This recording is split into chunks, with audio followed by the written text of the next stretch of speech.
Well, I thought I better just show another one of me dipping because that last, I'll keep that video clip in, but I don't like it. It doesn't really show it very good.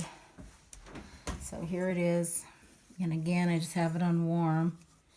And I just stick it in there until it saturates the cotton.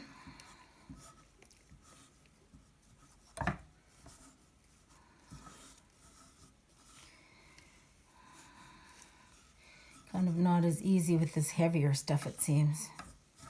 That thinner cotton that I had seems to work really good.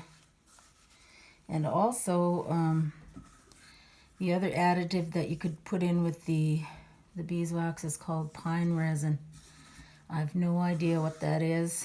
I'm sure I could probably get some, but you know, I just kind of wanted to use what I have here in the house. So, all right. And same thing, I'm just going to, it's quite hot.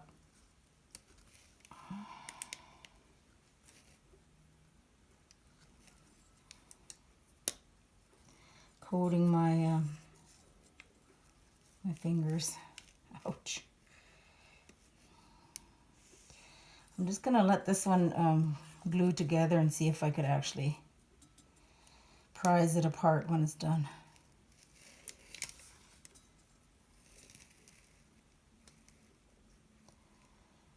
And that just shows it dripping off and solidifying. Okay. And then I'm just going to lay this one down and see if I can prise it apart. And if I can't, you know, I can always put it in the oven or back in here to melt.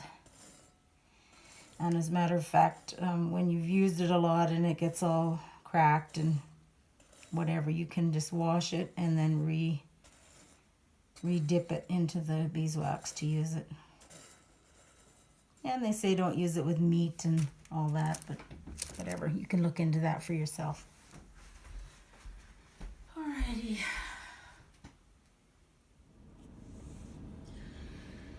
Hi.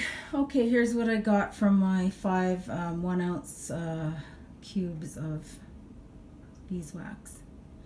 And probably all told 1 scant tablespoon of coconut oil I used with it. Oh, that's not one. So here they are.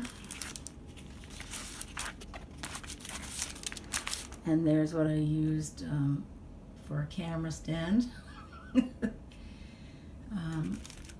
There's what the non-stick thing is like. It still has beeswax stuck to it. And here's what my hands are like after washing in scalding water. I still have little chunks of beeswax stuck to my nails, and yeah, it's going to take some time to wear that off. I don't love this method. It was quick and easy to do, kind of, but it even sticks to wax paper. So I think the method where you take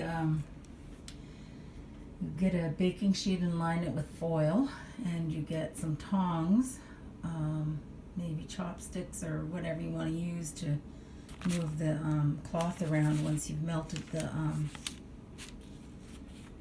beeswax. So you get the foil and do that on foil, because you will just use it again and again, that same foil. And then you just dip these in and pick it up with tongs and hang it up, preferably over that dripping pan, or the pan. And it's a lot better than the way I've done it, I think, a lot less messy. And what I got out of that, the 5 cubes, is I got these 2 bags here. And I got 1 round sheet here.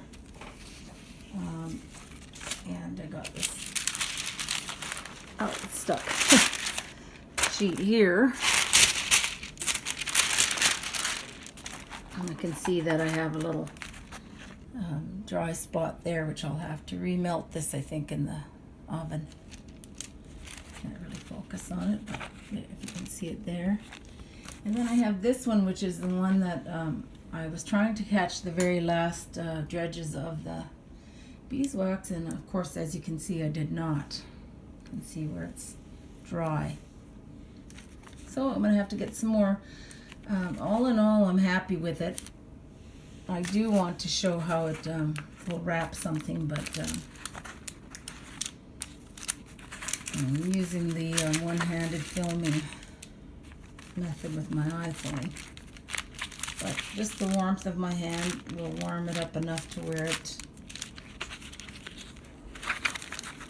I could fold up, you know, like a small sandwich in there, or any kind of things like that. And I see a lot of people on YouTube, they tie it with a tie. You could do that, or what I'm going to do is use plastic snaps on there. Various parts of, like this one. I'll put a snap there, just to snap it, or a couple, or whatever. So hope you enjoyed my tutorial. I'm sorry about the crappy filming, but it gets the idea across. Have a super crafty day.